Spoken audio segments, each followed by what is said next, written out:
सभी को सादर अभिवादन। सत्यात प्रकाश एकादश समुल्लास आर्यावर्तीय मत मतांतरों की समीक्षा। आज हम 32वीं कक्षा प्रारंभ कर रहे हैं। सत्यात प्रकाश 11वें समुल्लास का 417वां पृष्ठ, इस पुस्तक का 417वां पृष्ठ, परोपकारी सभा 39वां संस्करण। आपके यहाँ जो भी पुस्तक है उसमें पिछले प्रकरण को आगे बढ़ाते हुए यहाँ शीर्षक है अब गुरु शिष्य मंत्रोपदेश और मत मतांतर के चरित्रों का वर्तमान कहते हैं। यहाँ से प्रारंभ होगा।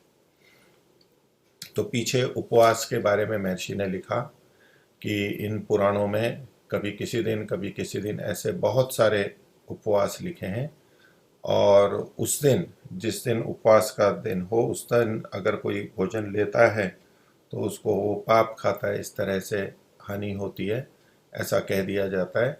तो इतने सारे पुराण हैं, उन सबकी बात को यदि माने तो व्यक्ति भोजन कब करे? सभी वार सभी तिथियां उसमें रुकी हुई हैं और परस्पर विरुद्ध कथन ये है, ऐसा कहते हुए महर्षि ने उनका इस विषय में निषेध किया और कहा कि जो बिना भूख के खाते हैं और जो भूख लगने पर भी नहीं खाते, वे दोनों रोग सागर में गोते खा दुख पाते हैं।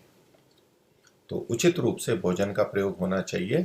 स्वास्थ्य आदि की दृष्टि से जो उपवास होता है वो अवश्य करना चाहिए, उसमें कोई आपत्ति नहीं है। तो अब गुरु शिष्य मंत्रोपदेश, गुरु और शिष्य के द्वारा जो मंत्र का उपदेश होता है, एक दूसरे को मंत्र देते हैं, ये बातें प्रकरण में है। और अन्य जो कुछ मत मतांतर हैं, भिन्न मत हैं, उनके चरित्रों का, उनके व्यवहारों का, उसका वर्णन चित्रण यहाँ पर वर्तमान कहते हैं। वर्तमान मतलब व्यवहार यहाँ पर बता रहे हैं।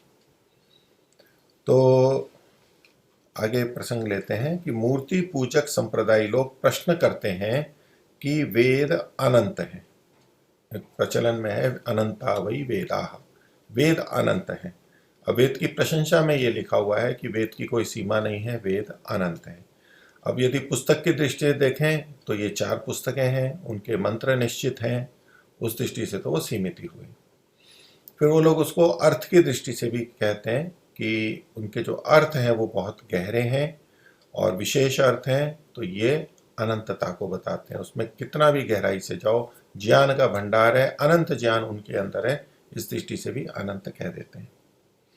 तो ये कहते हैं कि प्रश्न करते हैं कि वेद अनंत हैं, पर साथ में ऋग्वेद की 21, यजुर्वेद की 101, सामवेद की 1000 और अथर्ववेद की 9 शाखा हैं। तो वेद की ये विभिन्न शाखाएं, इनका वर्णन, इनका उल्लेख हमारे शास्त्रों में मिलता है। तो ये शाखाएं होती हैं कि जो संबंधित वेद है उससे जुड़ी हुई विभिन्न अध्ययन की शैलियां हुआ करती थी, विभिन्न विद्यालय या श्रृंखलाएं हुआ करती थी जो गुरु शिष्य परंपरा से पढ़ते थे, सिखाते थे। तो वहाँ कुछ उसको समझाने के लिए विभिन्न शब्दों के स्थान पर दूसरे शब्द रख करके स्पष्ट करते, थोड़ा थोड़ा सा उनमें परिवर्तन होता था सिखाने के लिए। जैसे आजकल संगीत की बहुत सारी शाखाएं होती हैं, घराने होते हैं, अलग अलग परंपराएं होती हैं, तो ऐसे यहाँ पर जैसे सामवेद की 1000 है। तो सामवेद तो है गीतिषु सामाख्या, तो जो गीति होती है, गायन होता है, वो उसकी साम संज्ञा होती है, ये वेद भी है। और इसकी जो ये 1000 शाखाएं हैं, तो विभिन्न प्रकार के गायन प्रकार हुआ करते थे, उसमें उनको गाया जाता था, शैलियाँ होती थी, तो वो अलग अलग परंपराएं चलती थी। ऐसे ही अन्य वेदों का भी कुछ कुछ वर्णन व्याख्या की दृष्टि से भेद होता है। तो ऋग्वेद की 21, यजुर्वेद की 101, सामवेद की 1000 और अथर्ववेद की 9 शाखा हैं। अब इन सबको मिलाकर के ये 1131 होती है। तो अन्यत्र शाखाओं के वर्णन में 1127 का वर्णन मिलता है, यानी ये 4 का अंतर होता है। तो ये जो 4 हैं, ये मूल को भी शाखा के रूप में कह करके ये 1131 मानी जाती है। तो एक प्रश्न है कि भाई मूल को शाखा क्यों कहते हैं? मूल को मूल रखे हैं, शाखाएं जो उसके बाद की हैं, तो उस दृष्टि से देखना है तो 1127 होती हैं।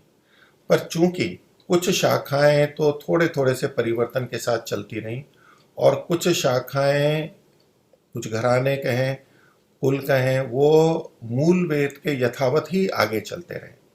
तो ये पठन पाठन की जो श्रृंखला थी, विभिन्न परंपराएं थी, तो उसमें मूल वाले भी चार थे, तो इसलिए उनको भी चार जोड़ करके जब हम वर्णन करते हैं तो वो 1131 होती है। तो यहाँ मूल को भी साथ में लेकर के, क्योंकि मूल की परंपरा पढ़ने वाले भी होते थे, जिन्होंने थोड़ा थोड़ा परिवर्तन करके पढ़ा करा, अलग अलग घराने थे, तो वहाँ तो भेद होना ही था थोड़ा, लेकिन मूल को भी तो करने वाले थे, वो भी तो शाखाएं, उस तरह के भी तो प्रक्रम थे, प्रक्रिया चल रही थी, परंपराएं थी, तो उसको भी गिना करके कि किस तरह से, कितनी कितनी तरह से ये पढ़े जाते हैं और परंपराएं हैं, तो वो 1131 है। लेकिन ये उस समय थी, इनमें से थोड़ी सी शाखा मिलती हैं, आज बहुत थोड़ी शाखाएं मिलती हैं, सब नहीं मिलती हैं, शेष लुप्त हो गई हैं। उन्हीं में पूजा और तीर्थों का प्रमाण होगा। महर्षि दयानंद ने जब ये कहा कि वेदों में मूर्ति पूजा और तीर्थ का प्रमाण नहीं है, मूर्ति पूजा वेदोक्त नहीं है, शास्त्रार्थ भी हुआ, काशी शास्त्रार्थ प्रसिद्ध है, तो अब इन चार वेदों में, मूल संहिताओं में तो वो इसे उपलब्ध नहीं करा सके। उनका कहना है कि ये जो बहुत सारी शाखाएं हैं और उनमें से लुप्त भी हो गई हैं, तो जो थोड़ी सी शाखाएं हैं उनमें भले ही पूजा और तीर्थ का प्रमाण न हो, लेकिन जो लुप्त हो गई हैं उनमें कहीं ना कहीं इसका प्रमाण होगा, उसका उल्लेख होगा, उसका विधान होगा। तो ये कह रहे हैं कि जो लोप हो गई उन्हीं में पूजा और तीर्थों का प्रमाण होगा।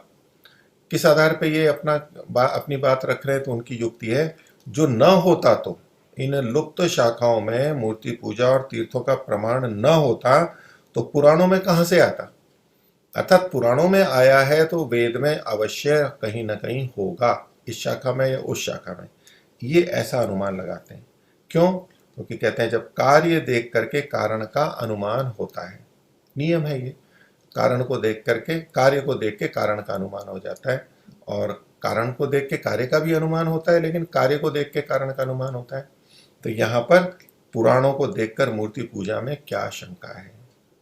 पुराणों को ये कार्य बता रहे हैं और वेद को कारण बता रहे हैं, यानी वेद जो मूल है, कारण है, उससे ही निकल करके ये पुराण बने हैं, वेदों के अनुसार ही हैं। तो पुराण कार्य हो गए, यानी उससे निर्मित चीज हो गए, और मूल जो वेद हैं, वेद जो हैं या शाखाओं को भी ये साथ में ले रहे हैं, वो कारण हो गए।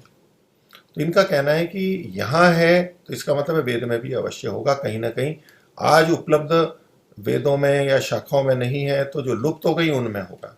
ये इनकी युक्ति थी, तर्क था। तो इस तरह से ये अनुमान कर रहे हैं। तो इसका उत्तर महर्षि दयानंद दे रहे हैं। कहते हैं जैसे शाखा जिस वृक्ष की होती है उसके सदृश हुआ करती है, विरुद्ध नहीं। तो मूल वेद और उसकी शाखाएं, तो जैसे कोई पेड़ हो, उसका तना है, मूल है, उसकी जितनी शाखाएं होंगी उस पेड़ के ही तुल्य होती हैं, उसके सदृश होती हैं, विरुद्ध नहीं होती हैं। तो आगे कहते हैं चाहे शाखा छोटी बड़ी हो परंतु उनमें विरोध नहीं हो सकता है। अलग अलग प्रकार की होंगी लेकिन परस्पर विरोध नहीं होगा। एक तरह की डलियां होंगी, भले ही वो पतली मोटी हो, लेकिन प्रकार एक होगा, पुष्प एक जैसे होंगे, पत्ते एक जैसे होंगे, फल एक जैसे होंगे इत्यादि, तो उनमें विरोध नहीं हो सकता। वैसे ही जितनी शाखा मिलती हैं, जब इनमें पाषाण आदि मूर्ति और जल स्थल विशेष तीर्थों का प्रमाण नहीं मिलता, तो महर्षि कह रहे हैं, महर्षि इस तरह उपलब्ध के लिए कह रहे हैं, मूल हो गए और जो शाखाएं उपलब्ध हैं उनमें पाषाण आदि मूर्ति का कोई प्रमाण नहीं है, और जो विशेष जल या थल को, स्थान को तीर्थ के नाम से कह दिया जाता है, उसका भी प्रमाण नहीं है, तो उन लुप्त शाखाओं में भी नहीं था, ये हम निष्कर्ष निकाल सकते हैं। महर्षि ने अपनी इस दृष्टि से युक्ति लगाई है और अनुमान किया कि इस आधार पर ये भी तो कर सकते हैं। और जो चार वेद पूर्ण मिलते हैं उनसे विरुद्ध शाखा कभी नहीं हो सकती, और जो विरुद्ध हैं उनको शाखा कोई भी नहीं सिद्ध कर सकता। तो पहली बात तो शाखाओं में मूर्ति पूजा मूल में भी नहीं है और शाखाओं में भी नहीं है, और यदि आप किसी नाम से लेके आ जाओ कोई ग्रंथ कि देखो ये शाखा है और इसमें है, तो वो शाखा ही नहीं कहलाएगी, क्योंकि वो उसके वेद के अनुकूल नहीं है। लेकिन ऐसी कोई शाखा नहीं मिलती है। तो जब यह बात है तो पुराण वेदों की शाखा नहीं, पर किंतु संप्रदायी लोगों ने परस्पर विरुद्ध रूप ग्रंथ बना रखे हैं। तो ये जो पुराण है ये वेदों की परंपरा के ग्रंथ नहीं है, नाम भले ही वेद का ले लेते हो, लेकिन वेद विरुद्ध बातें यहाँ पर कही गई हैं, तो वो वेदों की शाखा नहीं हो सकती, वेद की परंपरा से नहीं हो सकते। तो फिर किन्होंने बनाया? तो संप्रदाय लोगों ने, विभिन्न मत चलाने वालों ने, और एक दूसरे के विरुद्ध रूप ग्रंथ बना रखे। अगर ये सब पुराण वेद की शाखा होते या वेद से निकले होते तो इनमें ये परस्पर विरुद्ध कथन थोड़ा ना होते। वो उसकी आलोचना, अति निंदा कर रहा है, वो उसकी कर रहा है। तो वो वेद से होते तो सब अनुरूप होते, आपस में संगति होती, लेकिन ये विरुद्ध कथन मिल रहे हैं तो ये वेद से नहीं निकले हैं। अब महर्षि उनसे प्रश्न पूछ रहे हैं कि वेदों को तुम परमेश्वर कृत मानते हो व मनुष्य कृत? तो कहते हैं परमेश्वर कृत। वो पौराणिक जगत के भी मूल वेद को ईश्वर कृत ही मानते हैं, अपौरुषेय मानते हैं, जो मूल मानने वाले हैं। अब ये वो मानते हैं तो इसकी हाँ करवा करके और इसके आधार पर महर्षि उनको कुछ और बात बता रहे हैं कि जब परमेश्वर कृत मानते हो तो आश्वलायन आदि ऋषि मुनियों के नाम से प्रसिद्ध ग्रंथों को वेद क्यों मानते हो? तो ये तो विभिन्न ऋषि मुनियों के नाम से प्रसिद्ध हैं, यानी उनके बनाए हुए हैं, उनके नाम जुड़े हुए हैं उन ग्रंथों से, तो स्पष्ट है वो तो मनुष्यकृत हैं। तो फिर उनको वेद कैसे कह सकते हैं? वेद तो मनुष्यकृत नहीं है, वो परमेश्वरकृत है, अपौरुषेय है। कहीं कहते हैं जैसे डाली और पत्तों को देखने से पीपल, बड़ और आम आदि वृक्षों की पहचान हो जाती है, भले ही पूरा वृक्ष न देखें, उसका एक भाग देखें तो भी हमें पहचान होती है, वैसे ही ऋषि मुनियों के किए वेदांग, चारों ब्राह्मण, अंग, उपांग और उपवेद आदि से वेदार्थ पहचाना जाता है। मूल जो है वेद, उसके अर्थ की जानकारी होती है, इसलिए इन ग्रंथों को शाखा माना है। ये ग्रंथ शाखा क्यों है? क्योंकि जैसे शाखा से पूरे वृक्ष का पता लगता है ये कौन सा है, तो इनसे भी उसका पता लगता है। जो वेदों से विरुद्ध है उसका प्रमाण और अनुकूल का अप्रमाण नहीं हो सकता। वेद से विरुद्ध है उसका प्रमाण नहीं हो सकता, वो प्रामाणिक ग्रंथ नहीं है। और जो वेद के अनुकूल ग्रंथ है उसकी अप्रामाणिकता नहीं कह सकते, अर्थात वो निश्चित ही प्रमाण है। तो इस दृष्टि से महर्षि ने इन पुराणों को वेद विरुद्ध होने से वैदिक परंपरा का नहीं माना, वेद की शाखाएं नहीं माना। अब और युक्ति में दे रहे हैं, वही मूर्ति पूजा वाली बात है, पूर्व पक्षी ने जो कहा था उसके ऊपर कह रहे हैं कि जो तुम अदृश्य शाखाओं में मूर्ति आदि के प्रमाण की कल्पना करोगे, अब अभ्युपगम से कह रहे हैं, पहले खंडन कर दिया कि ऐसा कर ही नहीं सकते क्योंकि बाकी शाखाओं में तो मिलता ही नहीं है, होता तो इनमें भी कहीं ना कहीं मिल जाता। बोले कि अगर आप ऐसा करो, जो अदृश्य है उसके आधार पर मूर्ति पूजा और ये तीर्थ आदि का प्रमाण करोगे, तो जब कोई ऐसा पक्ष करेगा तो फिर तो कोई कुछ भी कह सकता है। आज के वेद, मूल वेद और शाखाओं में अधर्म का वर्णन नहीं है।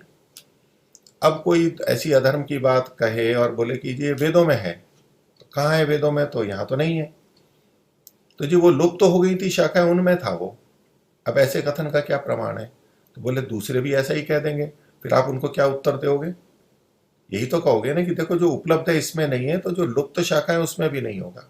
एक महर्षि ने युक्ति दी है, उनको सोचने का तरीका दिया है। तो कहते हैं कि अगर आप ऐसा करोगे तो जब कोई ऐसा पक्ष करेगा कि लुप्त शाखाओं में वर्णाश्रम व्यवस्था उल्टी है, अभी जो आपने चला रखी है वो अलग है और वहां तो उल्टी है। क्या उल्टी है?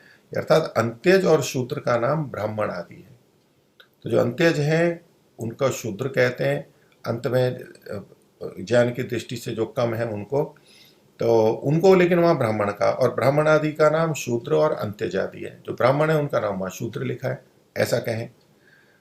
अगमनीय गमन, जो गमन के योग्य नहीं है, प्राप्त करने के योग्य नहीं है, ग्रहण करने के योग्य नहीं है, उसको ग्रहण करने योग्य कह दिया हो। अकर्तव्य कर्तव्य, जो करने योग्य नहीं है उसको करने योग्य कह दिया हो, ऐसा कहे। मिथ्या भाषण आदि धर्म है और सत्य भाषण आदि अधर्म है। उल्टा हो गया, मिथ्या भाषण अधर्म है, लेकिन वो कहेंगे नहीं जी मिथ्या भाषण धर्म है, और सत्य भाषण धर्म था तो कहते हैं सत्य भाषण अधर्म है। आदि लिखा होगा तो तुम उसको वही उत्तर दोगे। वो कहेंगे जी ये वेदों से है, तो क्या कहाँ है वेदों में? जी वो लुप्त शाखाएं थी, वहां ये था, अगर वहां नहीं होता तो यहाँ कैसे आता? ऐसा कोई तर्क करे तो बोले तुम क्या उत्तर दोगे? तो महर्षि कहते हैं कि उसको वही उत्तर दोगे जो कि हमने दिया, यानी हमने तुम्हारे को दिया है। क्या दोगे? अर्थात वेद और प्रसिद्ध शाखाओं में, प्रसिद्ध यानी जो उपलब्ध शाखाएं हैं उनमें जैसा ब्राह्मणादि का नाम ब्राह्मणादि और शूद्रादि का नाम शूद्रादि लिखा है, वैसा ही अदृष्ट शाखाओं में भी, अदृष्ट शाखाएं जो कि लुप्त हो चुकी है, उन शाखाओं में भी मानना चाहिए। नहीं तो वर्णाश्रम व्यवस्था आदि सब अन्यथा हो जाएंगे, सब विपरीत हो जाएंगे। तो आज जो उपलब्ध वेद हैं, शाखाएं हैं, उनमें जब मूर्ति पूजा और तीर्थ का उल्लेख नहीं है तो अन्य में भी नहीं होगा, यही माना जाएगा। और जो वेद के नाम से पुराणों में लिखा हुआ है वो गलत है, वो वेद विरुद्ध है। आगे तो अभी तो शाखाएं लुप्त हैं, लेकिन पहले तो थी। तो कहने भला जैमिनी, व्यास और पतंजलि के समय पर्यंत तो सब शाखा विद्यमान थी व नहीं, आज लुप्त है, उस समय सारी थी या नहीं थी प्राचीन काल में? यदि थी तो तुम कभी निषेध न कर सकोगे, उनको मना नहीं कर सकते। और जो कहो कि नहीं थी तो फिर शाखाओं के होने का क्या प्रमाण है? जब उन्हीं में तो हमारे को इन्हीं ग्रंथों में तो उल्लेख मिलता है कि इतनी शाखाएं थी। आप नहीं मानोगे तो फिर वहाँ जो उल्लेख मिला है उसका क्या होगा? तो अगर उसको नहीं मानते हो तो फिर शाखाओं के होने में प्रमाण क्या है कि और शाखाएं थी? तो महर्षि कहते हैं देखो, जैमिनी ने मीमांसा में सब कर्मकांड, तो मीमांसा ग्रंथ में कर्मकांड विषयक चर्चा है, बाकी कर्मकांड वहाँ पूरी विधियां नहीं है, वहाँ उनकी विवेचना है, विश्लेषण है। और जो मूल कर्मकांड है वहाँ पर जो ब्राह्मण ग्रंथों में, श्रौत ग्रंथों में मिलते हैं। पतंजलि मुनि ने योग शास्त्र में सब उपासना कांड, तो ये जो अष्टांग योग है ये उपासना कांड के अंतर्गत आता है। इसमें भी विशेष रूप से धारणा, ध्यान, समाधि और भी विशेष कहें तो समाधि, ये तो धारणा, ध्यान, समाधि, ये अंतरंग जो भाग है विशेष रूप से परमात्मा की उपासना के अंतर्गत आता है। लेकिन जो बाकी के 5 योग के अंग हैं, यम, नियम, आसन, प्राणायाम और प्रत्याहार, ये भी चूंकि उपासना में सहायक हैं, इसलिए ये भी उपासना कांड के अंतर्गत आते हैं। ये सब उपासना कहलाती है। यम नियम का पालन भी उपासना के अंतर्गत आता है। केवल बैठ करके करते हैं वो भी आता है, और ये भी सब आता है। केवल बैठ के करते हैं वही उपासना हो, और बाकी जो यम नियम आदि का पालन है वो उपासना ना हो, ऐसा नहीं। ये सब उपासना के अंतर्गत आते हैं। तो योग शास्त्र में सब उपासना कांड, और व्यास मुनि ने शारीरक सूत्रों में सब ज्ञान कांड वेदानुकूल लिखा है। शारीरक सूत्र पीछे भी कई बार नाम आ चुका है, वेदांत दर्शन। तो ब्रह्म सूत्र, उसमें ज्ञान कांड, इनमें जो लिखा है ये सब चीजें, यानी कर्म कांड, उपासना कांड और ज्ञान कांड, ये वेदानुकूल लिखा हुआ है, वेद के अनुकूल वर्णन है यहाँ पर। और उनमें पाषाण आदि मूर्ति पूजा व प्रयाग आदि तीर्थों का नाम तक भी नहीं लिखा है। ये अभी के ग्रंथ है, बहुत पुराने नहीं है। परंपरा शास्त्र पहले चल रहे थे, विद्या पहले से चल रही थी, लेकिन ये ग्रंथ अभी जो हमें उपलब्ध होते हैं ये बाद के हैं। तो वहां तक भी मूर्ति पूजा वहां कहीं नहीं है। तीर्थों में स्नान और स्थानों का तीर्थ कथन ये वहां पर भी नहीं है। अब मेरे से पूछते हैं लिखे कहाँ से? उसमें नहीं लिखा है, लिखते कहाँ से? कोई मतलब ही नहीं है। क्यों? कहीं वेद में होता तो लिखे बिना कभी नहीं छोड़ते। ऋषियों की शैली है कि अगर वेद में होता, उसके विहित होता, और इससे इतने लाभ होते जो आप बताते हो मूर्ति पूजा से और तीर्थ से, ऐसा होता, वेद में वर्णन होता, तो ये लिखे बिना नहीं छोड़ते, अवश्य लिखते। लेकिन इन्होंने नहीं लिखा है, इसका मतलब है वेदों में वो नहीं है, वेद में मिलता भी नहीं है, और इन शास्त्रों से भी पता लगता है कि वहां पर नहीं है। कई कई चीजें जो इतनी मुख्य होती हैं उनका उल्लेख नहीं होता है। तो वहां महर्षि का ये वाक्य हम घटा सकते हैं कि यदि महर्षि ऐसा मानते तो लिखे बिना कभी नहीं छोड़ते, अवश्य लिख देते, लेकिन वो लिखा हुआ नहीं मिलता है। इसलिए लुप्त शाखाओं में भी इन मूर्ति पूजा आदि का प्रमाण नहीं था। इससे ये सिद्ध होता है। आगे कहते हैं कि और ये जो शाखाएं हैं ये सब शाखा वेद नहीं है।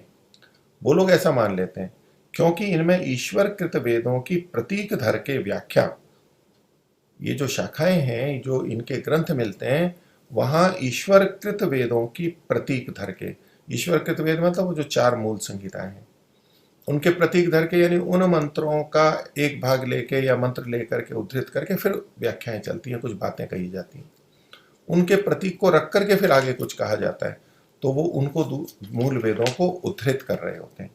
तो इसलिए कहा कि ईश्वरकृत वेदों की प्रतीक धर के व्याख्या और संसारी जनों के इतिहास आदि लिखे हैं।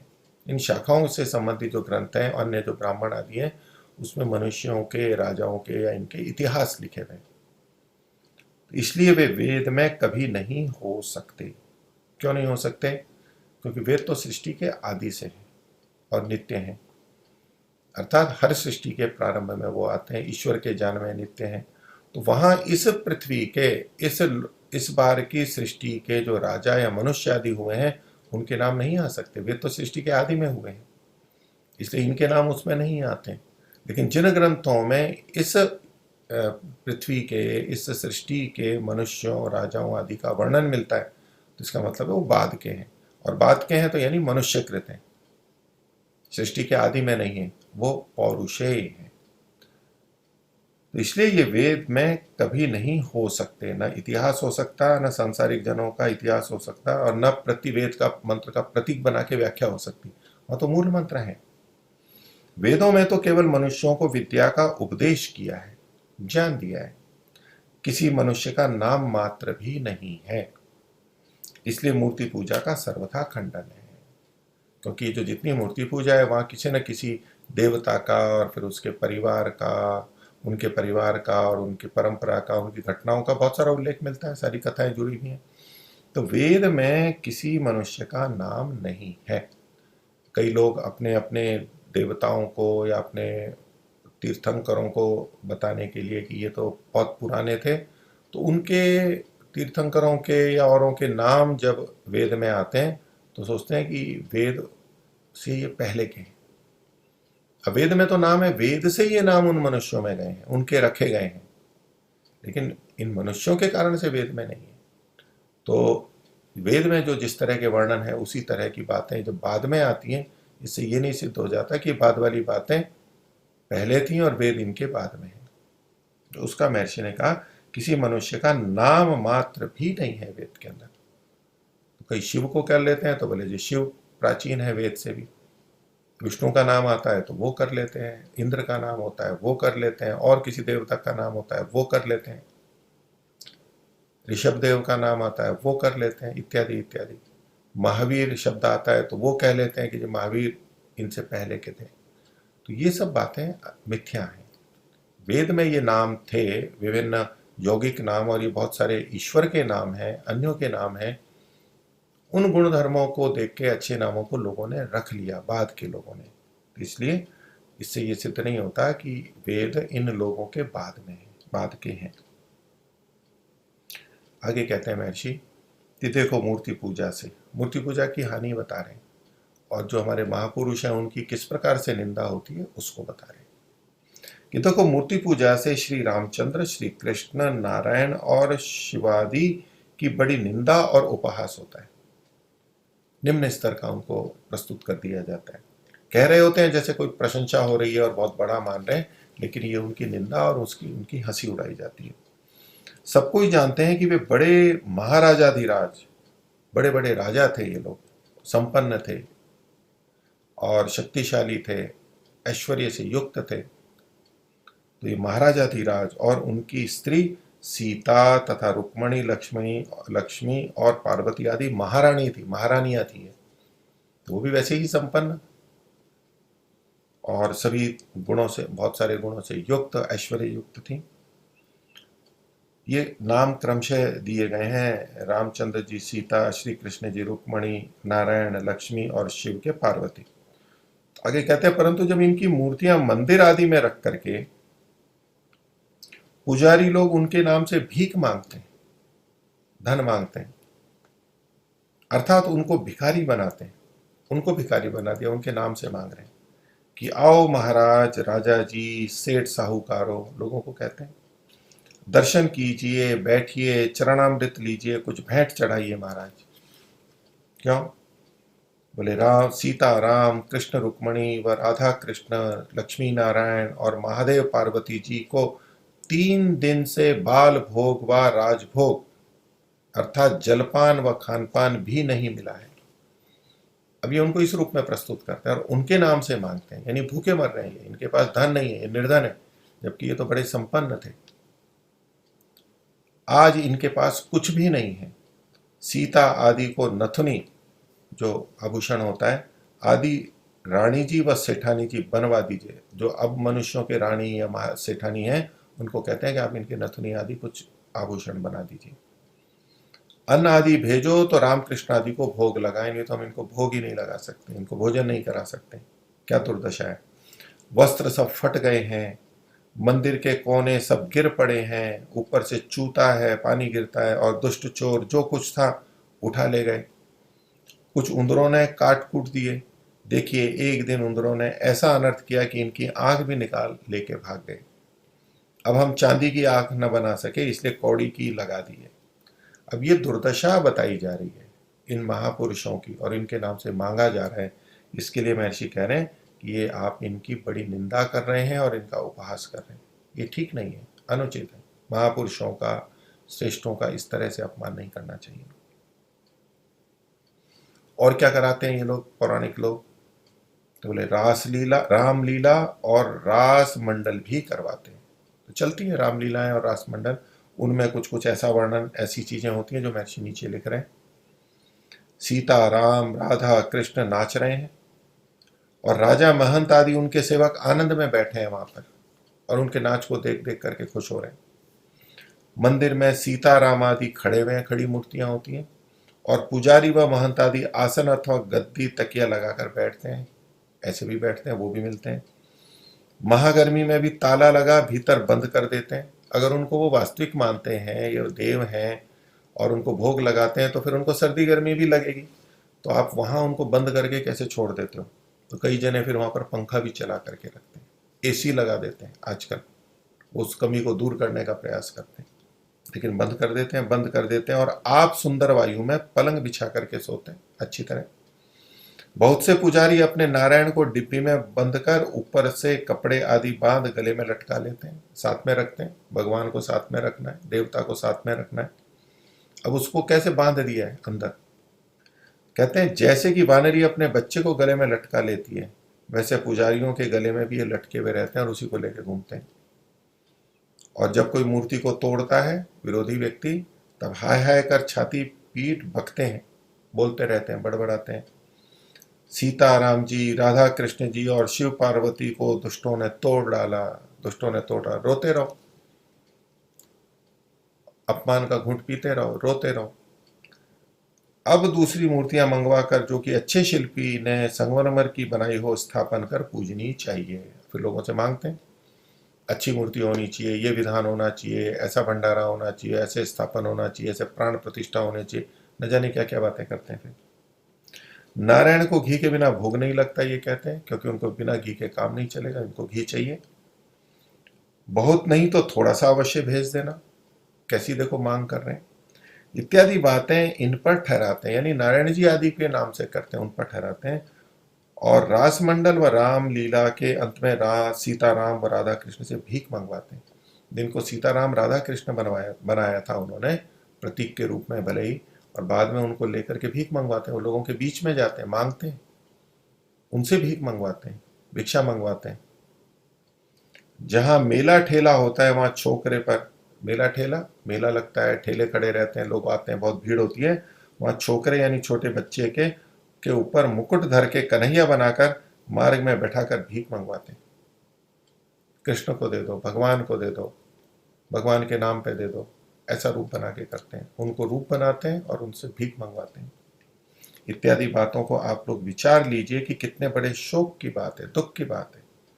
महर्षि को अपने महापुरुषों पर बहुत गौरव था, और लोगों से ज्यादा वो उनको मानते थे। ये जो मूर्ति पूजक है वो कहते हैं हम इन महापुरुषों की पूजा करते हैं, जैसे कि वो इन महापुरुषों का गौरव अधिक मानते हैं, लेकिन ऐसे ऐसे व्यवहार करते हैं, वो उनका अपमान करते हैं। कितने दुख की बात है। आगे कहते हैं भला कहो कि सीताराम आदि ऐसे दरिद्र और भिक्षुक थे। भला कहो मतलब पूछ रहे हैं, भला बताओ, कहो वो क्या ऐसे दरिद्र और भिक्षुक थे, आप उनसे ये मंगवा रहे हैं। यह उनका उपहास और निंदा नहीं तो क्या है। उनको करना तो ये चाहिए था कि वो राजा महाराजा थे, महारानी थे, उनको बैठा करके लोगों को दिलवाते कुछ, जैसे राजा और रानी देते हैं, लोगों का, जनता का उपकार करते हैं, लोगों को बांटते हैं, भोजन करवाते हैं, ऐसे करवाते हैं उनको, उनसे दिलवाते। लेकिन ऐसा करते तो इनका धन समाप्त होता। तो ये तो ऐसा नहीं कर सकते, ये तो लेने के उसमें, और उनको कोई शर्म नहीं आती है इनके माध्यम से मांगने की। तो कहते हैं इससे बड़ी अपने माननीय पुरुषों की निंदा होती है, बहुत निंदा होती है, उनको इस रूप में प्रस्तुत कर देते हैं। अब उसके ऊपर आगे के लिए ये कहते हैं कि ये तो आप ऐसे कर रहे हो कि जो वो है नहीं और आप ये सब चीजें कर रहे हैं, लेकिन यदि वो होते, जीवित होते और तब आप ऐसा करते तो क्या होता, उसको अब महर्षि आगे कह रहे हैं। तो महर्षि ये लिखते हैं, भला जिस समय ये विद्यमान थे यानी जीवित थे, उस समय सीता, रुक्मणी, लक्ष्मी, पार्वती को सड़क पर व किसी मकान में खड़ी कर, जैसे कि मंदिरों में कर देते हैं, पुजारी कहते आओ इनका दर्शन करो, कुछ भेंट पूजा धरो, तो सीता जी इन मूर्खों के कहने से ऐसा काम कभी न करते और न करने देते। तो इनको खड़ा करते वास्तव में सड़क पर और मंदिरों में, भवनों में, कि आओ इनके लिए पैसे दो, इनके नाम से पैसे दो, दर्शन करो और भेंट पूजा दो। वो कभी भी नहीं करते ऐसा और नहीं करने देते। क्यों? जो कोई ऐसा उनका उपहास उनका करता, उसको बिना दंड दिए कभी ना छोड़ते। ये उपहास कर रहे हैं, उनका अपमान कर रहे हैं। और दंड देना, दंड क्यों देते? उनको कोई मान सम्मान उस दृष्टि से नहीं, लेकिन अगर कोई अनुचित रीति से व्यवहार करता है तो उसको रोकना चाहिए, क्योंकि इससे अच्छे लोगों की निंदा होती है, अपमान होता है। उचित लोगों का, धार्मिक लोगों का मान सम्मान होना चाहिए, और जो गलत है उनका मान सम्मान नहीं होना चाहिए, जो उचित है उनका अपमान नहीं होना चाहिए। तो उनको दंड देते, ये विधि है, ऐसा होना चाहिए। हाँ, जब उन्हों से दंड न पाया तो इनके कर्मों ने पुजारियों को बहुत सी मूर्ति विरोधियों से प्रसादी दिला दी। तो जब ये मूर्तियों की पूजा करते थे या मूर्तियों को रखते थे, मूर्तियां तो क्या दंड देती, वो तो कुछ जीवित नहीं है, अचेतन है, तो उनसे तो नहीं मिला। फिर किस रूप में मिला? तो बोले जो बहुत सी मूर्ति विरोधी थे, मूर्ति को खंडित करने वाले थे, उनसे बहुत सारी प्रसादी इनको दिला दी। वो बहुत सारी प्रसादी, ये व्यंग में कही हुई बात है कि उनको इस गलत काम का देखो कितना दंड मिला। ये प्रसादी मिली इनको, उन्होंने लूट लिया, उनको ले गए, लज्जित किया, निर्धन कर दिया, बहुत कुछ अपमानित किया, गुलामों की तरह से उनसे काम करवाया। तो मूर्ति विरोधियों से प्रसादी दिला दी और अब भी मिलती है, और जब तक इस कर्म को न छोड़ेंगे तब तक मिलती रहेगी, मिलेगी भी। इसी तरह से लज्जित और अपमानित होते रहेंगे। इसमें क्या संदेह है कि जो आर्यवर्त की प्रतिदिन महाहानि होती है, इस मूर्ति पूजा कितनी अधिक चलती है, पूरे देश की बहुत अधिक हानि होती है, और पाषाण आदि मूर्ति पूजकों का पराजय इन्हीं कामों से होता है। इसी में लगे रहते हैं और इसी को ठीक मानते हैं, और उससे बहुत सारा अंधविश्वास, मोह, अविद्या की बात आती है, जिसको महर्षि ने कहा था जड़ की पूजा से जड़त्व आ जाता है, बुद्धि भी वैसी ही जड़ हो जाती है, और उससे फिर ये समझ नहीं पाते हैं और अपने जीवन में और इस तरह से पराजय को प्राप्त होते हैं। तो पराजय इन्हीं कर्मों से होता है, क्योंकि पाप का फल दुख है। गलत कार्य करें, पाप का मतलब है गलत कार्य, और उससे ये अब इस दुख को प्राप्त करते हैं। इन्हीं पाषाण आदि मूर्तियों के विश्वास से बहुत सी हानि हो गई है इस आर्यावर्त देश की, और न छोड़ेंगे तो प्रतिदिन अधिक अधिक होती जाएगी और दुरावस्था को प्राप्त होंगे। तो इसको, वेद विरुद्ध बात को छोड़ देना चाहिए, ये महर्षि का तात्पर्य है। आगे कहते हैं कि इनमें से, इन्हीं मूर्ति पूजकों में से वाम मार्गी बड़े भारी अपराधी हैं, ये और गलत कार्य करते हैं। क्या?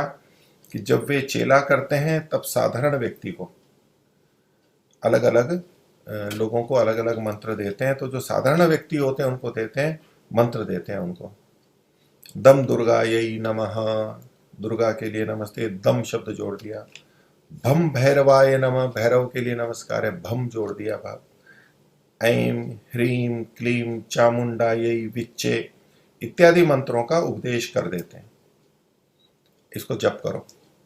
और बंगाले में, यानी बंगाल में विशेष करके एकादशी मंत्रोपदेश करते, एकाक्षरी मंत्रोपदेश करते हैं, यानी जिसमें एक अक्षर होता है, जैसे कि ह्रीम, श्रीम, क्लीम, तो एक एक अक्षर होता है, यानी एक स्वर होता है, अच होता है। अब यूं ह्रीम में यूं देखने लगेंगे तो ह भी है, र भी है, ई भी है, ऐसे। श्री में शाह है, रा है, ई है और म है और बिंदी है। क्लीम में भी ऐसे ही। तो ये जो एकाक्षर देखते हैं ये अच यानी स्वर के अनुसार देखते हैं। तो ह्रीम में दीर्घ ई है, बड़ी ई है, ये एक ही है बस। श्रीम में भी ऐसे ही और क्लीम में भी ऐसे ही एक दीर्घ ई है, इसको एकाक्षरी बोलते हैं। एक अक्षर वाले मंत्र का उपदेश देते हैं।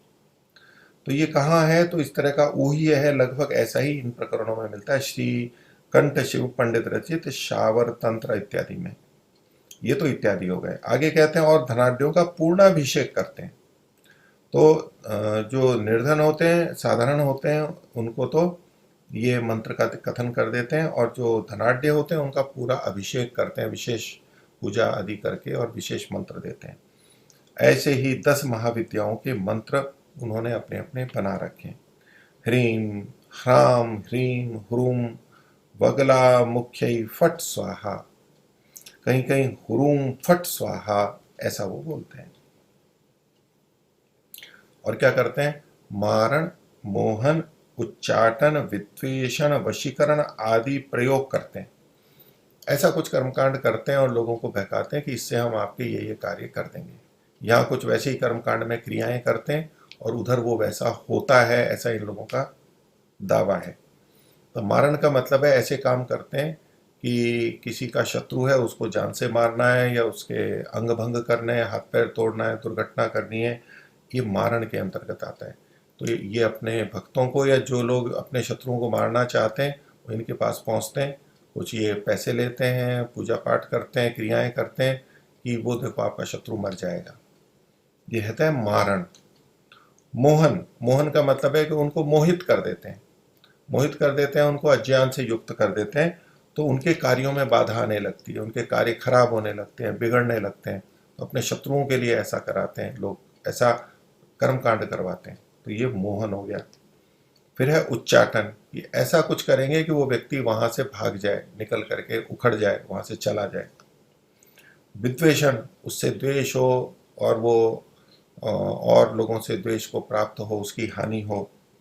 और वशीकरण, कि ऐसे मंत्रों का और कर्मकांड का प्रयोग करते हैं कि वो इस व्यक्ति के वश में आ जाता है, और जैसा ये कहता है वैसा वो करने लग जाता है, उसके वशीकरण कर देते हैं। तो ये बहुत सारे प्रयोग वो लोग कराते हैं। तो मंत्रावती का भी प्रयोग करते हैं। तो महर्षि कहते हैं यहाँ पर कि सो मंत्र से तो कुछ भी नहीं होता। ये जो आप कह रहे हो कि मंत्र से और कर्मकांड से होता है, तो ये मंत्र से नहीं होता है, फिर कैसे होता है उसको तो महर्षि आगे बताएंगे। किंतु क्रिया से सब कुछ करते हैं, वास्तव में ऐसी क्रियाएं करते हैं। अर्थात कहने को तो ये कहते हैं कि हमने मंत्र पाठ किया और कर्मकांड किया, इससे हुआ है, लेकिन उससे वास्तव में होता नहीं है।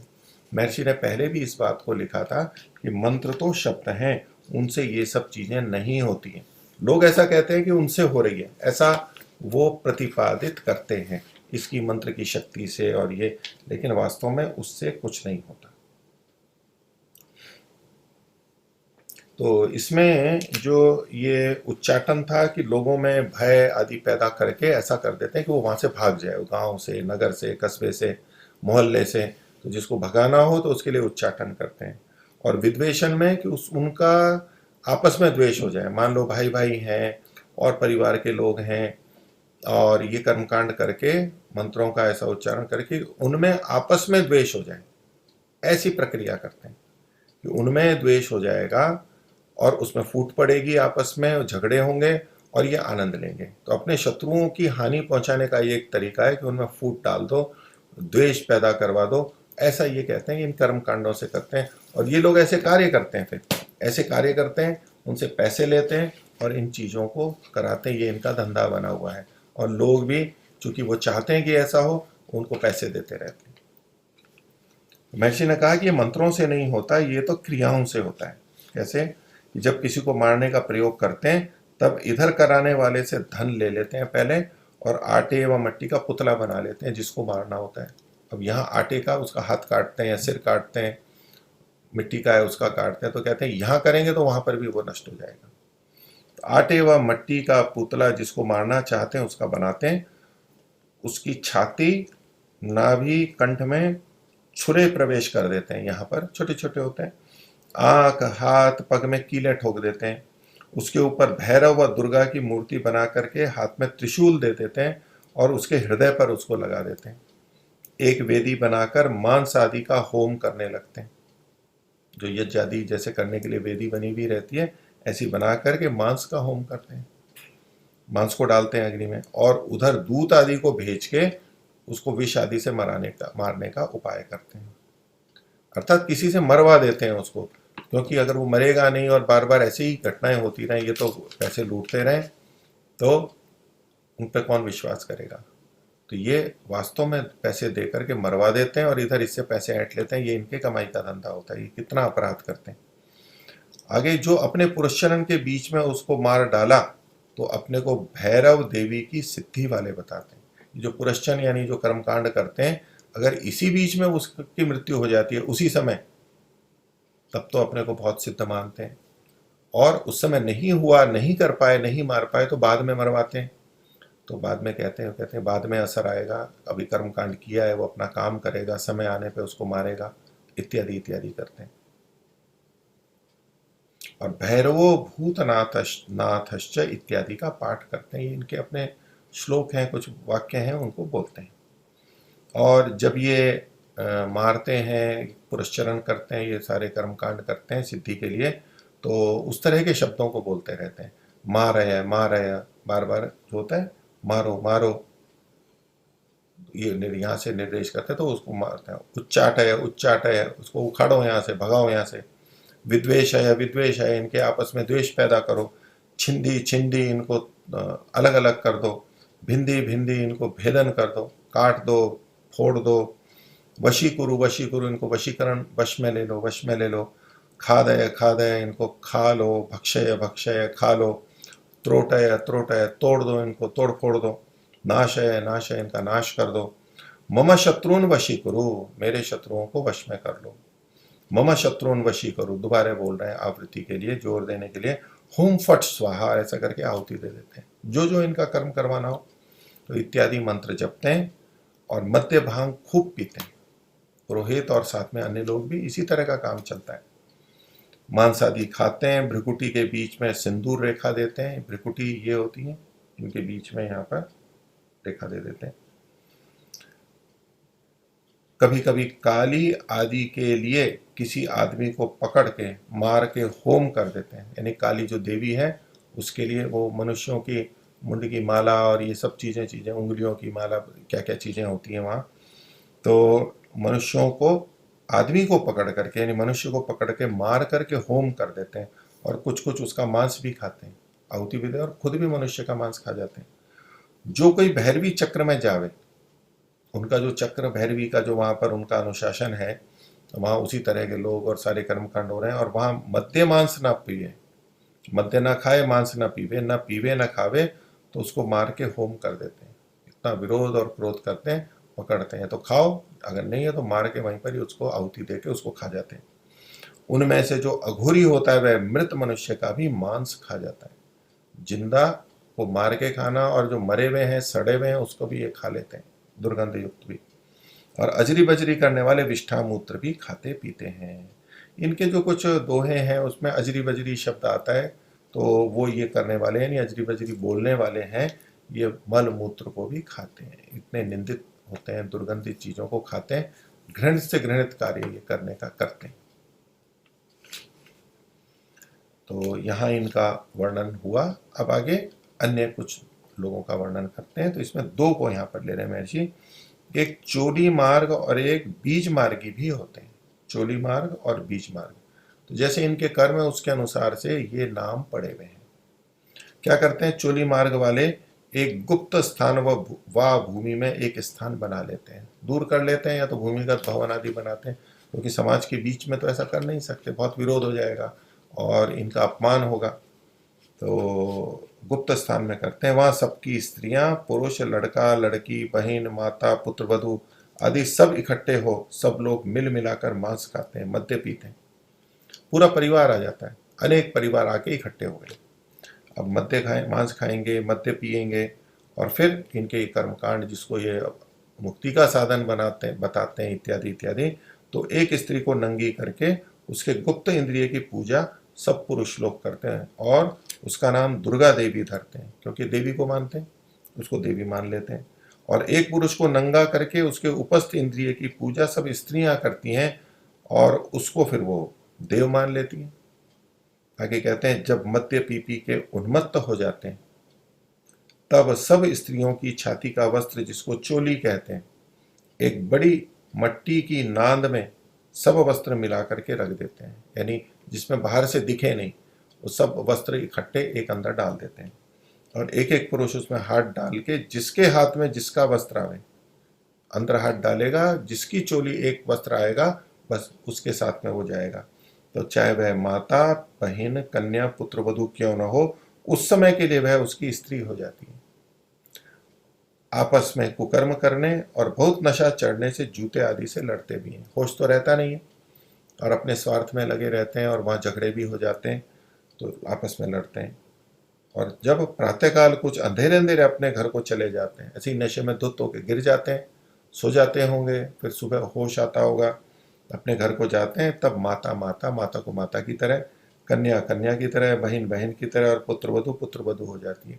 वहां पर सब वो स्त्री की तरह से परस्पर व्यवहार करते हैं, कोई ये मान मर्यादा या तो संबंधों का भान नहीं रहता, इस तरह का इनका व्यवहार है।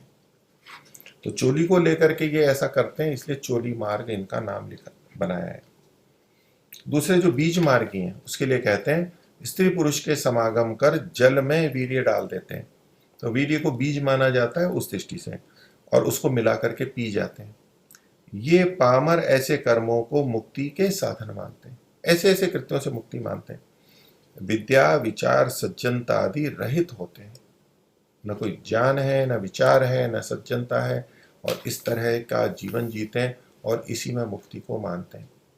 तो ये लोगों ने अपने स्वार्थ की सिद्धि के लिए ऐसा बनाया है, लोगों को ठगते हैं, वो उनका भी स्वार्थ सिद्ध होता है और इस तरह का वो जीवन करते हैं। ये बीज मार्गी होते हैं। आगे प्रश्न करते हैं कि शैव तो अच्छा होता है। वो प्रश्न करता है, देख रहा है कि भाई ये तो चलो दूसरे इतने बताए, उनमें ऐसी ऐसी घटनाएं बता दी, ये तो ठीक नहीं है, तो शैव तो अच्छे होते हैं। महर्षि कहते हैं, उत्तर देते हैं, अच्छा कहाँ होता है, अच्छे नहीं होते। जैसा प्रेतनाथ वैसा भूतनाथ। तो प्रेत और भूत शब्द है, प्रेतनाथ भूतनाथ, मतलब जैसे प्रेत होता है वैसा ही भूत होता है, एक ही जैसे हैं लगभग। कहते हैं जैसे वाम मार्गी मंत्रोपदेश आदि से उनका धन हरण करते हैं, अपने शिष्यों का अलग से जो मंत्र आदि देते हैं पीछे जो बताए, वैसे शैव भी ओम नमः शिवाय इत्यादि पंचाक्षरादि मंत्रों का उपदेश करते हैं। वो दूसरे मंत्र बोलते हैं, अपने देवता का नाम लेके बोलते हैं।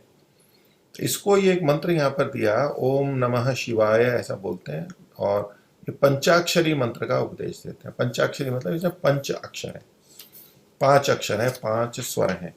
पीछे हमने देखा था वहां पर एकाक्षरी मंत्रोपदेश की बात कही थी कि ह्रीम श्रीम क्लीम, एक अक्षर यानी एक स्वर उसमें होता है। अब यहाँ पर ये पंचाक्षरी, ये 5 अक्षर हैं, तो व्यंजनों को नहीं गिना जाता, जो स्वर हैं वो गिने जाते हैं। तो यहाँ क्या है, नमः शिवाय इतने को देखें, नमः में दो अक्षर हैं यानी 2 अच हैं, न में अ है और म में अ है, फिर शिवाय में 3 है, श में ई, व में आ और य में अ। ओम नमः शिवाय, ये 5 है। ओम तो साथ में लगा देते हैं, यदि ओम को भी जोड़ेंगे तो ये 5 नहीं रहेंगे, 6 हो जाएंगे, क्योंकि ओ भी एक स्वर है, एक अक्षर है। तो ये पंचाक्षरी मंत्र हुआ नमः शिवाय। ये उपदेश करते हैं। रुद्राक्ष भस्म धारण करते हैं, मट्टी के और पाषाण आदि के लिंग बना करके पूजते हैं, और हर हर बम बम और बकरे के शब्द के समान बड़ बड़ बड़ मुख से निकाल शब्द करते हैं। और ऐसा क्यों करते हैं, उसके पीछे की जो बात है महर्षि ने यहाँ पर खोली है। तो कहते हैं कि उसका कारण यह है कि ताली बजाने और बम बम शब्द बोलने से पार्वती प्रसन्न होती है और महादेव अप्रसन्न होते हैं। तो दोनों के लिए कर लेते हैं। तो क्यों ऐसा करते हैं, तो एक तो ताली बजाना और बम बम शब्द बोलने से पार्वती तो खुश होती है, लेकिन महादेव अप्रसन्न होते हैं। क्यों होते हैं, क्योंकि जब भस्मासुर के आगे से महादेव भागे थे, तो कभी युद्ध हुआ होगा, इनकी कथाएं होंगी, और महादेव को भागना पड़ गया था, तब बम बम और ठट्ठे की तालियां बजी थी। तो जिन्होंने विजय किया, या भस्मासुर के पक्ष के लोग थे या अन्य थे, वो शिव के भागने को देख करके बम बम किया और ठट्ठे किए, हंसी की, तालियां बजाई, तो ये बची हुई थी, इसलिए वो उससे रुष्ट होते हैं। और बजी थी, और गाल बजाने से ये जो चीज अभी बताई, इससे तो पार्वती तो प्रसन्न होती है और महादेव अप्रसन्न होते हैं, क्योंकि महादेव का इससे अपमान होता है। अब पार्वती क्यों प्रसन्न होती है? वो तो पत्नी थी, लेकिन ऐसा इनकी घटना है आपस में प्रतिस्पर्धा या तो आपस में द्वेष मान करके कि शिव जी अप्रसन्न होते हैं तो पार्वती उससे प्रसन्न होती है। और अगली बात कहते हैं, और गाल बजाने से पार्वती अप्रसन्न होती है, गालों को फुला के यूं बजाते हैं, और महादेव उससे प्रसन्न होते हैं। यानी यहाँ भी विपरीत भाव बताए, पति पत्नी है, लेकिन इसी तरह की बातें लिखी हैं कि जैसे एक दूसरे की निंदा हो रही हो तो दूसरा हंस रहा हो। ऐसा कैसे होता है? किस तरह के संबंधों में ऐसा होता है? तो पति पत्नी, और ये तो देव देवी थे, उनके बीच में इस तरह की बातें ये कर रहे हैं। और क्या कथा है उसके पीछे? क्योंकि पार्वती के पिता दक्ष प्रजापति का सिर काट आगी में डाल उसके धड़ पर बकरे का सिर लगा दिया था। कोई इनकी कथा होगी, उसमें रुष्ट हो गए थे। दक्ष प्रजापति ने यज्ञ किया था, शिव को नहीं बुलाया, तो इत्यादि कुछ घटनाएं हैं। तो वहां इनका सिर अलग कर दिया और उसको अग्नि में डाल दिया, आग में डाल दिया, और उसके धड़ पर बकरे का सिर लगा दिया। तो उसी की नकल बकरे के शब्द के तुल्य गाल बजाना मानते हैं, जैसे बकरा बोल रहा हो। अब ऐसा करते हैं तो पार्वती अप्रसन्न होती है, क्योंकि उनके पिता दक्ष प्रजापति की अपमान का अवमानना या अपमान वहां पर हो रहा है, और शिव जी प्रसन्न होते हैं। वो विपरीत हो गए, जैसे कि वो शत्रु हो गए। आगे शिवरात्रि प्रदोष का व्रत करते हैं, तो शिवरात्रि में प्रदोष व्रत करते हैं इत्यादि से, और उससे मुक्ति मानते हैं। ये एक जो मत मिथ्या धारणा है कि इससे मुक्ति, ईश्वर की प्राप्ति, दुखों की निवृत्ति मानते हैं। इसलिए जैसे वाममार्गी भ्रांत हैं, वैसे शैव भी हैं भ्रांति की दृष्टि से। बाकी इनके कुछ कर्म ऐसे हैं, जैसे कि पीछे इन्होंने बताया, ऐसे सब जने नहीं करते इतने निकृष्ट कर्म, लेकिन फिर भी भ्रांत तो वो भी हैं और ये भी हैं। आगे कहते हैं इनमें भी कुछ विशेष होते हैं, जो शैव होते हैं उनमें भी। इनमें विशेषकर कनफड़े, तो कान को फाड़ देते हैं दीक्षा के समय, फटे हुए कान होते हैं, कटे हुए होते हैं। कनफटे नाथ होते हैं, गिरी होते हैं, पुरी होते हैं, वन, आरण्य, पर्वत और सागर तथा गृहस्थ भी शैव होते हैं। ये जो नाम है इनके साधुओं के परंपराओं के नाम है। दीक्षा देते हैं तो यही साम, गिरी, पुरी, वन, आरण्य आदि अपने नाम के आगे लिखते हैं।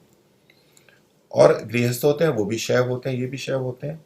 तो और कोई कोई दोनों घोड़ों पर चढ़ते हैं, इधर भी चलो उधर भी चलो, जैसे आजकल प्राय लोग करते हैं। बोले कि नहीं, हम तो सबको मानते हैं, हम तो बड़े उदार हैं, हम कोई संप्रदाय से बंधे हुए नहीं हैं, और कोई झगड़ा नहीं हमारे मन में, सबके लिए सम्मान है, हम तो सबको मानते हैं। ऊपर से दिखने को तो बड़ा अच्छा कहते हैं कि हम सबको मानते हैं, ये हैं। वो क्या होता है कि हम चाहे इधर से या उधर से मनोकामना पूरी होनी चाहिए, तो एक ही पे क्यों टिके हैं? हमारे को तो मनोकामना पूरी करनी है, तो इसलिए सब जगह जाते हैं। गए जाते तो हैं स्वार्थ से, ये कोई उनके उदारता की बात नहीं है। सबको मानते हैं, वो अपने स्वार्थ के लिए वहां सब जगह जाते हैं। तो इनमें कोई कोई दोनों घोड़ों पर चढ़ते हैं कि इधर से भी लाभ उठा लूं और उधर से भी उठा लूं। अर्थात वाम और शैव दोनों मतों को मानते हैं, और कितने ही वैष्णव भी मानते हैं, साथ में वैष्णव भी होते हैं, तीनों तीनों को मानते हैं। 3 घोड़े की सवारी हो गई। तो उनका कैसा रूप होता है? तो एक ही श्लोक मिलता है उनके लिए कि अंतः शाक्ता बहिशैवा सभा मध्य च वैष्णवा। ये किसी व्यक्ति विशेष के लिए, उन लोगों के लिए कहा जा रहा है कि अंदर से तो वो शाक्त होते हैं, यानी वास्तव में तो शाक्त होते हैं, मतलब वाममार्गी होते हैं अंदर से। तो बहिशैवा, और बाहर का रूप उनका होता है कि जैसे शैव है, वो शिव को मानने वाले हैं, बड़े अच्छे लगेंगे, अंदर से तो वो है, बाहर का रूप ऐसा है समाज में दिखाने के लिए। और सभा मध्य च वैष्णव, और जब सभा में जाते हैं वहां कुछ और श्रेष्ठ स्थिति होती होगी, और वहां वैष्णव होते होंगे मानने वाले, तो कहते हैं कि हम वैष्णव हैं। तो सभा मध्य च वैष्णवा नाना रूप धरा कौला, कौल जो होते हैं, तो ये जो वाममार्गी हैं उनके लिए कहते हैं कि विभिन्न रूप धारण करके विचरण तीहा मही तले, भूमि के तल पर यानी भूमि पर इधर उधर विचरण करते हैं, सब जगह आते जाते हैं, घूमते हैं, भिन्न भिन्न रूपों में कर लेते हैं। जहाँ जाते हैं वहाँ उसका रूप धारण कर लेते हैं, वहाँ जाते हैं वहाँ दूसरा रूप धारण कर लेते हैं, सब जगह जाते हैं। और भले ही वहाँ एक दूसरे का विरोध कहा गया हो, परस्पर विरुद्ध बातें, उनको उससे कोई लेना देना नहीं है कि यदि हमें किसी मत को मानना है, किसी विचारधारा को मानना है, तो उस पर एक निष्ठा तो रहनी चाहिए। हाँ, जब आपकी निष्ठा बदल जाए, आपको समझ में आ जाए कि ये गलत है और दूसरे को मानना है, तो दूसरे को मान लीजिए, लेकिन तब भी उसी एक को मानना होता है कि इसको भी माना, उसको भी माना, गलत को भी माना। तो ये जो शैली है, ये केवल स्वार्थ के कारण से होती है, व्यक्ति इधर उधर घूमता रहता है। तो इसके लिए यह तंत्र का श्लोक है, तंत्र ग्रंथों का। तो इसमें ऊह्य करके जो लिखा है, इसका मतलब है कि ऐसा ही कुछ वहां पर लिखा है, जुका तो नहीं है। तो कौलोपनिषद तथा कुलार्णव तंत्र एकादश उल्लास, वहां पर ये वर्णन प्राप्त होता है। तो इसका अर्थ कर रहे हैं महर्षि कि भीतर शाक्त, अंदर से तो शाक्त अर्थात वाम मार्गी होते हैं, शक्ति की पूजा करते हैं। बाहर शैव होते हैं, अर्थात रुद्राक्ष भस्म धारण कर लेते हैं, बाहर निकलते हैं तो। अब किसको क्या पता अंदर से कैसे हैं, जो जानते हैं वही जानते हैं, नहीं तो बाहर के रूपों को देख करके ही मान लेते हैं कि ये ऐसा होगा। ऐसा कितने समाज के अंदर होता है, अंदर से तो वो कुछ अन्य मत वाले होते हैं, लेकिन भिक्षा लेने के लिए निकलते हैं तो साधुओं का रूप धारण कर लेते हैं, हिंदुओं के साधुओं का रूप, और भिक्षा लेते हैं, मांगते हैं, कुछ शब्द बोलते हैं, और वो सारा पैसा वो विधर्मियों के पास में जाता है। पता ही नहीं लगता कि कौन है ये, हमारे वर्ग का है या दूसरे का है। वो तो अपना स्वार्थ सिद्धि के लिए ऐसा करते हैं। तो अंदर कुछ और बाहर कुछ। तो बाहर शैव अर्थात रुद्राक्ष भस्म धारण करते हैं, और सभा में वैष्णव कहते हैं कि हम विष्णु के उपासक हैं। ऐसे नाना प्रकार के रूप धारण करके वाम मार्गी लोग पृथ्वी में विचरण कर रहे हैं, घूमते रहते हैं, ऐसे ही चलते रहते हैं। तो ये शैवों के बारे में बात कही। आगे और महर्षि वैष्णवों के बारे में या अन्यों के बारे में आगे कहेंगे। आज का विषय हम इतना ही रखते हैं। सभी को सादर नमस्ते। ओम शांति।